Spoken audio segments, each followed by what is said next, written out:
বিয়েতে 51টা শাড়ি পেয়েছিল মেয়েটা। অষ্টমঙ্গলায় ফিরে এসে আরো 6টা। এত শাড়ি একসঙ্গে সে জীবন দেখেনি। আলমারির প্রথম থাকে সে রাখলো সব নীল শাড়িদের। হালকা নীল একটাকে জড়িয়ে ধরে বলল, তুই আমার আকাশ। দ্বিতীয় থাকে রাখলো সব গোলাপিদের।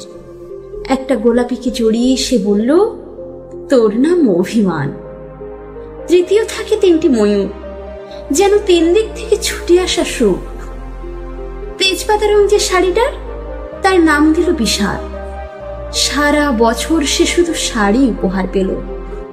এত শাড়ি সে কি করে এক জীবনে পরবে? কিন্তু বছর যেতে না যেতেই ঘটে গেল সেই ঘটনাটা। সন্ধ্যের মুখে মেয়েটি বেরিয়েছিল স্বামীর সঙ্গে চাইনিজ খেতে। কাপড়ে মুখ বাঁধা 3টি ছেলে এসে দাঁড়ালো। স্বামীর তলপেটে ঢুকে গেল 12 ইঞ্চি।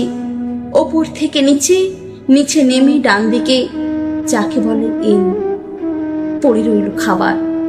চিলি ফিস থেকে তখনও ধোঁয়া উঠছে। এর নাম রাজনীতি, বলেছিল পাড়ার লোকেরা। বিয়েতে 51টা শাড়ি পেয়েছিল মেয়েটা। অষ্টমঙ্গলায় ফিরে এসে আরো 6টা। একদিন দুপুরে শাশুড়ি ঘুমিয়ে সমস্ত শাড়ি বের করে 6 তলার বারান্দা থেকে উড়িয়ে দিল নিচের পৃথিবীতে। শাশুড়ি পরিয়ে দিয়েছেন তাকে সাদা থান।